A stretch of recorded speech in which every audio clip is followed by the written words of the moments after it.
ఇగోనులా నేను చెప్పబోయే ముచ్చట జనాలకు శుభవార్త, ఫ్యాన్స్ అందరికైతే అశుభవార్త అని చెప్పాలి. ఎందుకంటే మనకు ఇష్టమైన హీరో సినిమా సైన్మా థియేటర్లకు వచ్చిందంటే మనం ఏం చేస్తాములా, ఓ నాయన పటాకులు గిటాకులు వేల్చుకుంటా పాలాభిషేకాలు చేసుకుంటా, ఏహే మా హీరో తోపు, మా హీరో తురుము, మా హీరోకి ఎవరయ్యా సాటి వచ్చేది అనుకుంటా మాట్లాడతాం కదా నుల్లా.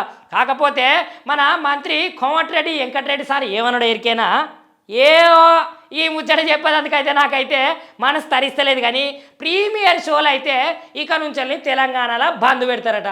ఎందుకంటే పుష్ప సినిమా రిలీజ్ అప్పుడు ఏమైంది, తొక్కిసలాట జరిగి ఒక ఆమె జీవిడిచింది కదా. ఇక గిట్లా ఎంతమంది పానాలు పోతాయో ఈ ప్రీమియర్ షోలు చేయబట్టని అనుకుంటా సార్ అయితే మంచిగా స్టేట్మెంట్ ఇచ్చిండు. నిజానికైతే గింత స్టేట్మెంట్ ఇచ్చిండు కాబట్టి ప్రీమియర్ షోలే లేవట, ప్రీమియర్ షోలే పెట్టరట. ఇక మరి ఫ్యాన్స్ ఇక మీరు ఏమంటారో ఏం కథో కానీ కింద కామెంట్ అయితే చెయ్యరు మరి.